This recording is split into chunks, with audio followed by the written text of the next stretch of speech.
అందరికీ నమస్కారం. చాలామంది ఈ జ్యోతిష్యం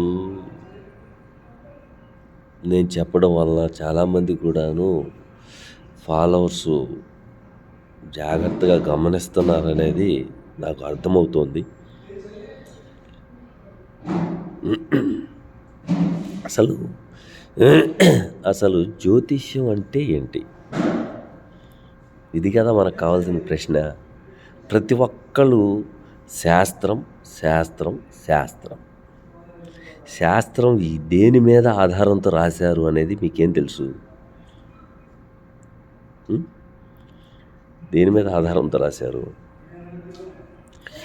మానవుడి యొక్క మనుగడ, జీవించే విధి విధానాల మీద, తన యొక్క ఆలోచన, తన యొక్క మనస్తత్వం, తను చేసే కార్యాచరణ, వీటి మీద ఆధారంతో రాసిందే శాస్త్రం. ఇది మీరు గమనిస్తే సరిపోతుంది. నెంబర్ 1. నెంబర్ 2, గత 4 రోజుల నుండి నా పర్సనల్ నెంబర్కి మీరు చెప్పినట్టుగా మా అమ్మాయికి జాబ్ వచ్చింది, మీరు చెప్పినట్టుగా మా అమ్మాయికి మగపిల్లాడు పుట్టాడు, మీరు చెప్పినట్టుగా మా అబ్బాయి అబ్రాడ్కి వెళ్ళాడు. మీకు ఒక విషయం చెప్పాలి. నేను చెబితే జరిగింది అని మీరు అనుకోవటం అది చాలా అవివేకం, చాలా అవివేకం.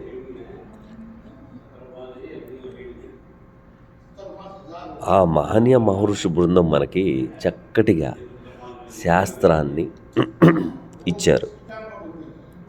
ఆ శాస్త్రం ఏదో భగవంతుడు నా నెత్తి మీద పెట్టారు.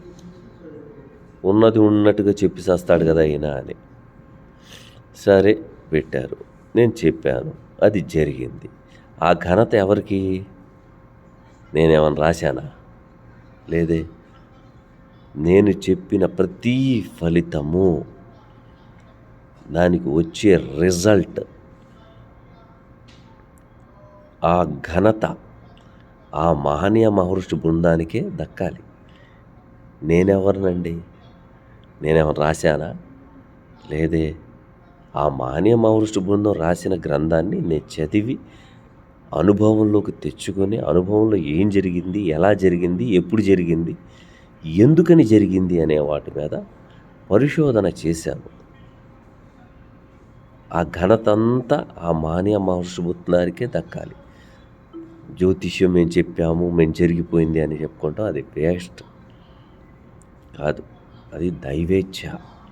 ఆ మహనీయ మహర్షి బృందం అందించిన శాస్త్రాన్ని చదివి మీకు చెప్తున్నాం అంతే, వేరేదేమీ లేదు.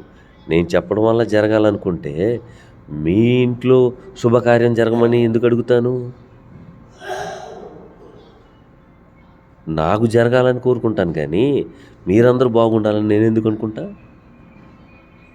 మీ అబ్బాయి అబ్రాడ్ వెళ్ళాడు, ఓకే, నాకేంటంట? నా కొడుకు అబ్రాడ్ వెళ్తే ఒక మూట తీసుకొస్తాడు, మీ అమ్మాయికి మగపిల్లాడు పుట్టాడు, మీ అల్లుడి గారి వాళ్ళ వంశం అభివృద్ధి చెందింది, నాకేంటి? చెప్పండి. నేను చెప్తే జరుగుద్ది అనుకుంటాం, అది చాలా అవివేకం అమ్మ. దయచేసి నేను చెప్పాను జరిగింది అనేది మీరు అనుకోవద్దు. అదంతా దైవేచ్ఛ, అది స్క్రిప్ట్. ఆ స్క్రిప్ట్లో ఏముంది అంటే, ఒక ముస్లిం శాస్త్రాన్ని చెప్పే వ్యక్తి ఉన్నాడని మీకు తెలవడం, ఆ వ్యక్తి ద్వారాగా మీకు శుభ ఫలితాలు రావాలనేది కూడా స్క్రిప్ట్లోనే ఉంటుంది. చెప్తాను, బాగా గుర్తుపెట్టుకోండి.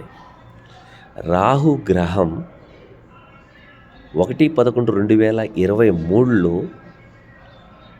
మీనరాశిలోకి వచ్చింది. న్యాచురల్ జోడియాక్లో 9వ స్థానం గురువుది. ఓకేనా? గురువుది. గురువు ఎవరు? అదృష్టాన్ని కలిగించే గ్రహం. ఆ అదృష్టం ఏ విధంగా కలుగుద్దయా అంటే, రాహు ముస్లిం కులానికి కారకత్వం వహించే గ్రహం.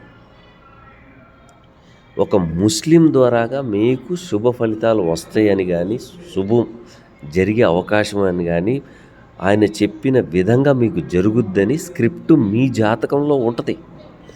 ఉంటేనే మీరు నా ఫాలోవర్స్ అవుతారు. లేకపోతే మీరు నాకెందుకు అవుతారు?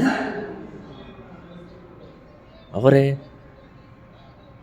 మన భారతదేశంలో దాదాపు ఎన్నో కోట్ల మంది ముస్లిమ్స్ ఉన్నారు. వాళ్ళందరికీ ఎందుకు అవ్వలేదు మీరు? నాకే ఎందుకు అయ్యారు? ఇట్లాంటి చాలా ప్రశ్నలు ఉంటాయి. నేను జ్యోతిష్యం నేర్చుకునేటప్పుడు మా గురువు గారికి ప్రశ్నలతోనే ఇబ్బంది పెట్టేవాడిని. ఇది ఎందుకు జరిగింది? అలాగెందుకు జరిగింది? ఇది జరగడానికి కారణం ఏంటి? అనే పదాన్ని నేను ఎక్కువగా నేను వాడింది ఎందుకని. జ్యోతిష్యంలో ఎందుకని ఉంది కానీ పర్వాలేదు అనే పదం లేదు లేదు లేదు. ఇది మీరు గమనించండి. ఓకేనా? ఇక ఒక ఫాలోవరు, నాది కుంభ రాశి, ఏలినాటి శని జరుగుతున్నప్పుడు నాకు రిలేషన్షిప్, ఫ్రెండ్షిప్, బంధువులతో అందరితో దూరం అవుతున్నాను. కారణం ఏంటి? ఏలినాటి శని మూలంగా మీరు దూరం అవ్వట్లేదండి.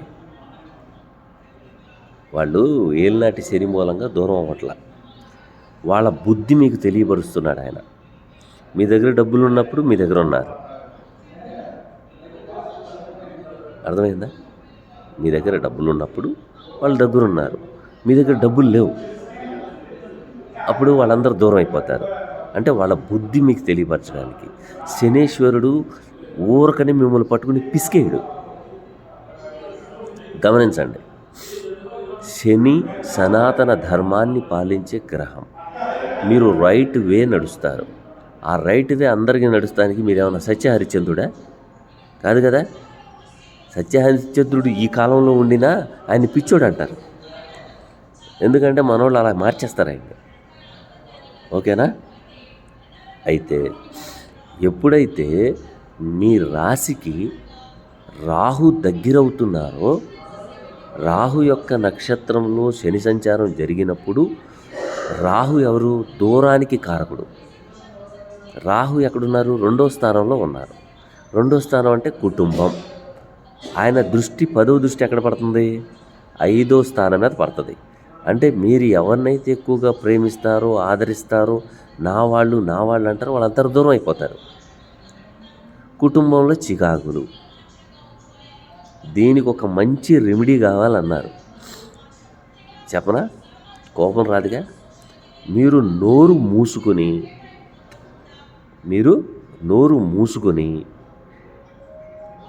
మీ పని సమయానికి మీ పని మీరు చేసుకుంటూ వెళ్ళండి. రొటీన్ వర్క్కి కారకత్వం వహించే గ్రహం శని. మీ తెలివితేటలు, మీ ఆలోచనలు, మీరు చేసే పని ఇంటెలిజెన్స్కి సంబంధించింది. ఇంటెలిజెన్స్కి సంబంధించిన గ్రహం ఎవరు? రాహు. కాబట్టి రాహు 2వ భావంలో ఉన్నాడు. కాబట్టి నోటితో మీరు ఏదైతే చెప్తూ ఉంటారో వాళ్ళు ఎదుటోళ్ళు బాగుపడతారు, కానీ మీరైతే బాగుపడరు. కాబట్టి మీరు చేసే వర్క్ ఎవరికి చెప్పకూడదు. సరైన సమయానికి చేయాలి. మీ పనులు మీరు నిమగ్నం అయితే వాళ్ళందరూ మళ్ళీ మీ దగ్గర చేరతారు. మీరు డూడు బస్వన్నలాగా ఓకే చెప్పుకుంటూ వెళ్ళారనుకోండి, మీ దగ్గర ఎవరు రారు. గోప్యం, రహస్యం, ఇంటెలిజెన్స్, క్రియేటివిటీ, ఇవి అన్నీ మీరు ఎవరికి చెప్పకుండా మీ పని మీరు చూసుకుంటూ వెళ్ళండి. వీళ్ళందరూ మళ్ళీ మీ దగ్గరికి వచ్చేస్తారు. ఓకేనా? కంగారు పడాల్సిన అవసరం లేదు. మీకు మంచి రోజులైతే ఉన్నాయి. నెంబర్ 1, నాది కుంభ లగ్నం, మీది కుంభ రాశి. లగ్నం కాబట్టి దేహానికి అనపం. మీరు చూడండి, చాలామంది మాది ఈ రాశి, ఆ రాశిలో పుట్టిన వాళ్ళకి అందరికీ అలాగే జరగాలి కదా, ఎందుకు జరగట్లేదు అని ఎందుకు ఆలోచించట్లేదు మీరు? ఆ రాశిలో 2 నక్షత్రాలు ఉంటాయి. ధనిష్ట, శతభిషం, పూర్వభాద్ర. ఈ 3 నక్షత్రాల్లో పుట్టినోళ్ళు ఉంటారు. వాళ్ళు కుంభరాశి వాళ్ళే. కానీ పుట్టిన నక్షత్రాధిపతిని బట్టే మీకు ఫలితాలు ఉంటాయి. అది మీకు తెలియదు. ఒకటి. రెండోది, రాశి అంటే ఏంటి, లగ్నం అంటే ఏంటి తెలవాలి. రాశి, ఇప్పుడు ఫర్ సపోజ్ మీరు ఈరోజు పాయాసం తినాలి అని అనుకుంటాం రాశి. ఈరోజు పాయాసం తినాలి అనుకుంటాం రాశి. ఆ రాశిలో మనసులో ఉద్భవించింది కోరిక పాయాసం తినాలి అని. తినాలంటే ఒక దేహం ఉండాలి, ఆ దేహానికి ఒక తలకాయ ఉండాలి, ఆ తలకాయకి ఒక నోరు ఉండాలి. అది అనుభవించే యోగం ఆ దేహానికి ఉండాలి, అంటే అది లగ్నానికి ఉండాలి. లగ్నం ఏంటో చెప్పరు, మాది ఈ రాశి ఈ రాశి ఈ రాశి. ఈ రాశిని బట్టి ఏం చెప్పను నేను, ఓకేనా? అయితే మీరు ఒక చిన్న పని చేయండి. మీరు ఎక్కువగా ఆహార పదార్థాల్లో పోయిన సంవత్సరం 23/4/2000 ఈ సంవత్సరం ఎప్పటి నుంచి అండి, 2/5/2024 నుంచి మీ బంధువులతో, మీ మిత్రులతో, మీ ఇంట్లో ఎక్కువగా కొలెస్ట్రాల్కి సంబంధించిన ఆహార పదార్థాలు, స్వీట్కి సంబంధించిన ఆహార పదార్థాలు తింటున్నారు, తినమాకండి. రెండోది, ఫ్రిడ్జ్లో ఐటెం కూడాను వాతానికి సంబంధించిన ఆహార పదార్థాలు ఎక్కువ తింటున్నారు, వాతపు నొప్పులు వచ్చే అవకాశాలు ఎక్కువగా ఉన్నాయి, జాగ్రత్త వహించండి. అష్టమ భావంలో, అష్టమ రాశిలో కేతు ఉన్నారు. కేతు ముడి బంధాలని విడదీస్తాడు, ముడి బంధాలని వేస్తాడు. కాబట్టి అష్టమ స్థానం అనేది కొంచెం ఇబ్బందిదాయకమైందే. కాబట్టి ఎక్కువగా భగవంతుడి ఆరాధన చేయండి, ఓకేనా? కాబట్టి రాశి వేరు, లగ్నం వేరు. రాశి లగ్నం చెప్తే ప్రిడిక్షన్ బాగా వస్తుంది, లేకపోతే రాదు. రాశిని బట్టి మీ మనస్తత్వంలో ఏం జరుగుతుంది అనేది చెప్పగలం, కానీ మీ దేహం ఏం అనుభవిస్తుంది అనేది చెప్పలేం. దేహం అనేది ఉండాలిగా, దేహం లేకుండా రాశితోనే ఏం చెప్తారు? ప్రతి ఒక్కళ్ళు మాదే రాశి మాదే రాశి మాదే రాశి. రాశిని బట్టి మీకు ఏం తెలుస్తుంది? యోగం ఉంది అనేది తెలుస్తుంది, అనుభవించే యోగం ఉందా లేదా అనేది లగ్నాన్ని బట్టి తెలుస్తుంది, అంతేగాని రాశిని బట్టి కాదండి, ఓకేనా? కాబట్టి మీరు మీ పనులు మీరు నిమగ్నం అవ్వండి. ముసలోళ్ళని, కుంటోళ్ళని, గుడ్డోళ్ళని, సేవకుల్ని, మీ కింద పనిచేసేవాళ్ళని, మీ ఇంట్లో పనిచేసేవాళ్ళని, వీళ్ళందరికీ ఏదో మీ దగ్గర 10 రూపాయలు ఉంటే ఒక 2 రూపాయలు ఇవ్వండి. వాళ్ళ అవసరాలకు వాళ్ళకి ఉపయోగపడండి. మీరు మీ వర్క్లో నిమగ్నం అవ్వాలని, రైట్ వేలో రైట్ టైంలో మీరు పనులు చేయండి. ఏ విషయాలు బహిర్గతం చేయమాకండి. ఇది చేయనన్ని రోజులు మీరు బాగుంటారు, వాళ్ళే మీ దగ్గరికి వస్తారు. మీరు డూడు బసంలాగా చెప్పారు అంటే మీ దగ్గర రారండి, ఓకేనా? కాబట్టి ప్రశాంతంగా ఉండండి. ఇక సౌమ్య, హైదరాబాద్ నుండి సౌమ్య అనే అమ్మాయి వృశ్చిక రాశి, నా పరిస్థితి ఏంటి అన్నది. అమ్మ, వృశ్చిక రాశి బాగానే ఉంది, నక్షత్రం నాకు చెప్పలేదు. అయితే అక్కడ విశాఖ, అనురాధ, జ్యేష్ఠ 3 నక్షత్రాల్లో కూడాను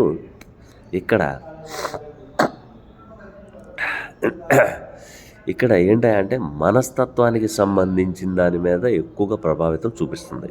అంటే 4వ స్థానంలో శని సంచారం జరుగుతుంది. ఈ 4 సంవత్సరం అంటే అర్ధాష్టమ ఏళ్ళనాటి శని. ఈ అర్ధాష్టమ ఏళ్ళనాటి శని మూలంగా వచ్చేది ఏంటంటే మానసిక క్షోభ. అది భర్త మూలంగా అవ్వచ్చు, తల్లిదండ్రుల మూలంగా అవ్వచ్చు, ల్యాండ్ మూలంగా అవ్వచ్చు, వాహనాల మూలంగా అవ్వచ్చు, పని వాళ్ళ మూలంగా అవ్వచ్చు, ఉద్యోగం మూలంగా కూడా అవ్వచ్చు. వీటిల్లో ఖచ్చితంగా మీకు ఒకదానికి సంబంధం ఏర్పడుద్ది. నెంబర్ 1, ఈ మానసిక క్షోభ అనేది ఇక్కడ మీరు స్త్రీ కాబట్టి ఎప్పుడైతే శని ధనిష్ట నక్షత్రంలో సంచారం జరిగిందో అప్పటి నుండి మీకు మీ ఆయన గారి మధ్య గొడవ, ఓకేనా? గొడవలు ఏర్పడడానికి కారణం అది. రెండోది, ఇక్కడ మీరు గత 5-6 సంవత్సరాలు అన్నారు. 5-6 సంవత్సరాలు అన్నప్పుడు మీకు దరిద్రం ఎప్పుడు పట్టిందయ్యా అంటే ఎప్పుడైతే శనీశ్వరుడు పూర్వాషాఢ నక్షత్రంలో సంచారం చేశారో సప్తమ వ్యయాధిపతి అయిన శుక్రుని యొక్క నక్షత్రంలో సంచారం. ఇక్కడ శుక్రుడు అంటే 7 అంటే భర్త, 12 అంటే ఏంటి? మానసిక క్షోభ, దూరం అవ్వడం, నిద్ర పట్టకపోవడం, సుఖపడే యోగాలు కోల్పోవడం, ఇవన్నీ దాంట్లో ఉన్నాయి. ఇవన్నీ ఎందుకని ఉన్నాయి? కారణం ఏంటంటే మీకు ఇచ్చిన దిక్కుమాలిన సలహాల మూలంగా మీ జీవితం పాడు చేసుకున్నారు. నేను చెప్పేది ఏంటంటే యుగో, ఒక్క విషయం మీరు చెప్తానేనండి, యుగో కనుక ఉంటే అది మీ చేతులారా మీరు పతనం చేసుకుంటమే. ఇవాళ రేపట్లో భారతదేశంలో పెను మార్పులు సంభవిస్తాయి, ఖచ్చితంగా సంభవిస్తాయి. అది భస్మాసురుడి యొక్క యోగము అని అంటారు. ఇది ఎవరు చెప్పరండి మీకు, రహస్యాలు మొత్తం చెప్తున్నాను నేను. నా మీద కక్ష కట్టేవాళ్ళు కూడా ఉంటారు. నాదంతా ఏంటయ్యా అంటే నా జీవితం రెండు విధాలుగా, ఒకటి కొవ్వొత్తు, రెండోది వేప చెట్టు. కొవ్వొత్తు 10 మందికి దారి చూపించి తనకు తానే దహించుకుపోయేది తత్వం. నిజం చెప్పిన వేప చెట్టు చేదుగానే ఉంటుంది. ఓకేనా? కాబట్టి చేదు రక్తంలో కలవదు, బాగా గుర్తుపెట్టుకోండి. రక్తంలో కలవని పదార్థం ఏమైనా ఉంది అంటే చేదు. ఈ చేదుగా ఉండే మెడిసిన్ మూలంగానే, చేదు మూలంగానే బ్యాక్టీరియా చచ్చుద్ది. మన వాళ్ళకి డబ్బులు వస్తాయంటే పరిగెడతారు, డబ్బులు రావంటే ఈయన జ్యోతిష్యుడే కాదండి అంటారు.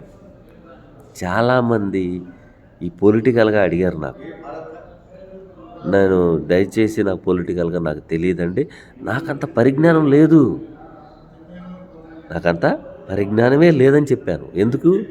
తలకనిప్పి కందకు లేని దురద కత్తిపీటకు అవసరమా? ఇప్పుడు ఎవరు గెలిస్తే మనకి ఏం చేసేస్తారండి చెప్పండి?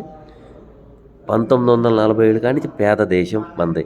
పేద దేశం. ఒక్కసారి ఆలోచన చేస్తే మన దేశం అంత మంచి దేశం ఏ దేశం లేదు. ప్రేమలు, ఆప్యాయత, అభిమానం అన్నీ ఉన్నాయి. దాంతోపాటు కుళ్ళు, కుతంత్రం ఇవన్నీ ఉన్నాయి. ఒకరికొకరు కొట్టుకు సావడమే. మొన్న కరోనా వచ్చింది, భగవంతుడు చెప్పాడు, అరే బాబు కొట్టుకు సావమాకండి, కుళ్ళు కుతంత్రాలతో బతకమాకండి, మీ జీవితం నీటి మీద బుడగ లాంటిది అని. దాన్ని వదిలేసాం. ఆ కరోనా రాగానే గుళ్ళు, గోపురాలు, పూజలు, పునస్కారం మొత్తం చేసాం. మళ్ళీ అది అటెలాగానే భగవంతుడిని మర్చిపోయాం. ఓకేనా? కాబట్టి ప్రతి ఒక్కళ్ళును ఇప్పుడు కుంభరాశిలో పుట్టిన వాళ్ళకి కూడాను ఏళ్ళనాటి శని ఉండినా పెద్ద ఇబ్బందిదాయకమైన వాతావరణం లేదు. మీకు ఎదుటి వ్యక్తి యొక్క క్యారెక్టర్ మీకు తెలవడం కోసం అన్నీ మీకు తెలుస్తాయి. అర్థమైందా? కాబట్టి మీ రొటీన్ వర్క్ మీరు చేసుకోండి. ఇక సౌమ్య గారు, అర్ధాష్టమ ఏళ్ళనాటి శని కాబట్టి దానికి తగ్గట్ట పంచమ భావంలో రాహు కూడా సంచారం కాబట్టి మీ ఆలోచనలు మొత్తం దూరపు ఆలోచనలా చేసేస్తున్నారు. నా భర్త దూరం అయిపోతాడేమో, నా పిల్లలు దూరం అయిపోతారేమో, అదేమో. మీరు ప్రేమని చంపేయండి. ఎందుకంటే మీ రాశ్యాధిపతి కుజుడు కాదు కేతు. మీ రాశ్యాధిపతి వృశ్చిక రాశికి అధిపతి కుజుడు కాదు.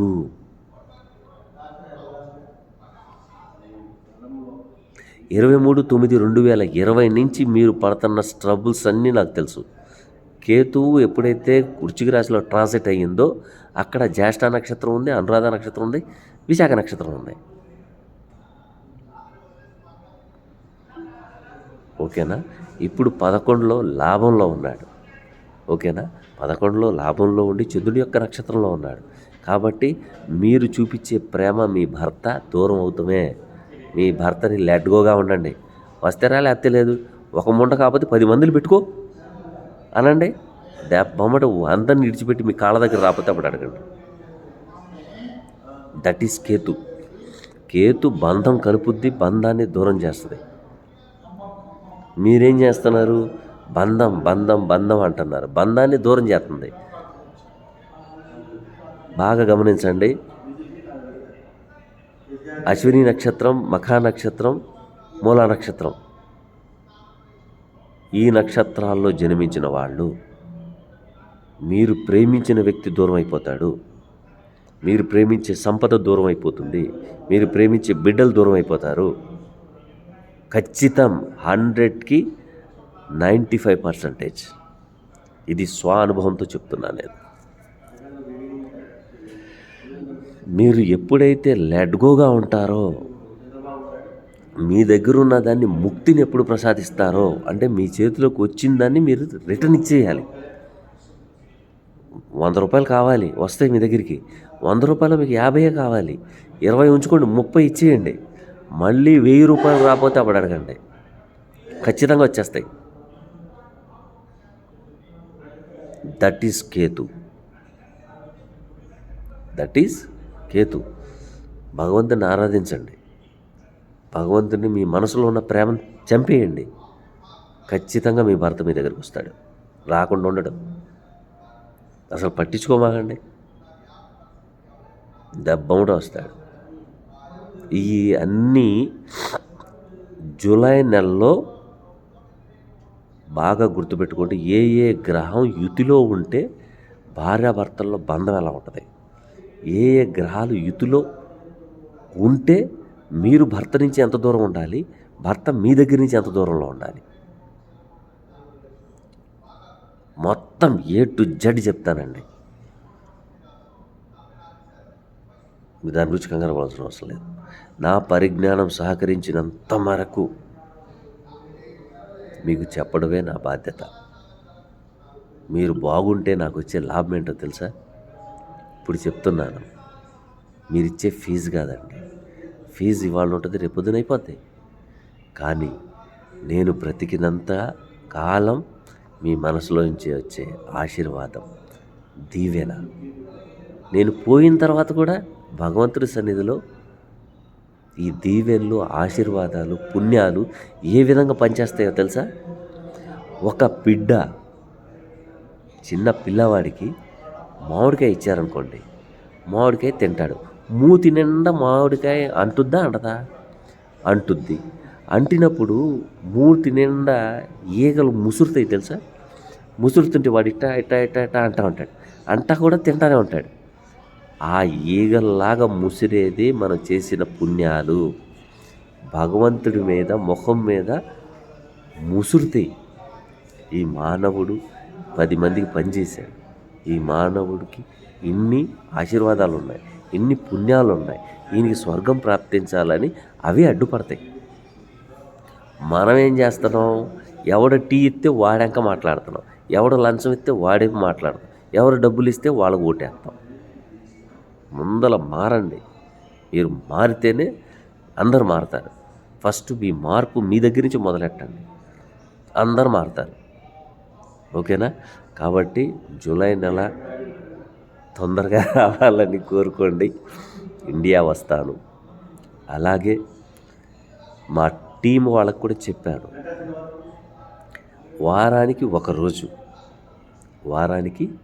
ఒక రోజు మీ అందరి కోసం మీ జాతకాల్లో ఉండే విషయాన్ని చెప్పడం జరుగుద్ది. ఆ ఒక్కరోజు చెప్పేది 3 జాతకాలు చెప్తాను. మీకున్న ప్రాబ్లమ్స్ చెప్తే అవి ఎలాగా ఆ ప్రాబ్లమ్ని ఎలాగ రెక్టిఫై చేయొచ్చు అనేది నెంబర్ 1. నెంబర్ 2, మీరు మీ పేరు, మీ date of birth, time, place ఇస్తూ దాంట్లో కొన్ని వివరాలు అడుగుతారు. ఎందుకంటే మీరు పుట్టిన టైం కరెక్ట్ కాదు, నేను నమ్మను. నాకు కావాల్సింది తల్లి గర్భము నుండి శిశువు బయటకు రాగానే తొలి శ్వాస తీసుకున్న సమయం. మాకు డాక్టర్ చెప్పారు, మాకు యాక్టర్ చెప్పారు, మా మామగారి చేతికి వాచి ఉంది, నా చేతికి వాచి ఉంది. నొప్పులతో బాధపడేదానివి నీకేం తెలుస్తుందమ్మా చెప్పండి? అక్కడున్న గోడ మీద ఉన్న గడియారం లేటుగా నడవచ్చు, ఆగిపోవచ్చు, లేకపోతే ఫాస్ట్గా నడవచ్చు. ఇది మీకు తెలుసా? తెలియదు. కాబట్టి జెనెటిక్ రిలేషన్ చూసి చెప్పేదే వాస్తవం. అయితే మీ యొక్క జాతకాన్ని, మీ పేరుని, మీ ఊరిని మేము బహిర్గతం చేయము. ఓకేనా? ఈరోజు 3 జాతకాల్లో మీ జాతకం ఉంటుంది ఫలానా అని మీకు ముందల ఇన్ఫర్మేషన్ వస్తుంది. మీరు కూర్చుని చూసుకుంటమే మీ పని. ఓకేనా? కాబట్టి దయచేసి మీరందరూ చెడుగా అర్థం చేసుకోమాకండి, మంచిని ఆలోచించండి. ఈయన కోపంతో చెప్పాడా, ఉక్రోషంతో చెప్పాడా అనేది కాదు. మీకు నాకేముందండి, లావాదేవీ లేవు. ఏదో 4 మంచి చెప్తున్నాను, నలుగురికి మంచి జరిగితే ఆ భగవంతుడు స్వర్గాన్ని నాకు ఇస్తాడేమో అనే ఆశ, అంతే. ఓకేనా? Thank you very much. ఏలినాటి శని అయినా, అర్ధాష్టమ ఏలినాటి శని అయినా, అష్టమ శని అయినా, ఏ శని అయినా కూడా మీరు ఏం భయపడాల్సిన అవసరం లేదు. నేను చెప్పే రెమెడీస్ మీరు చేసుకుంటూ వెళ్తే చాలు. ఓకేనా? Thank you.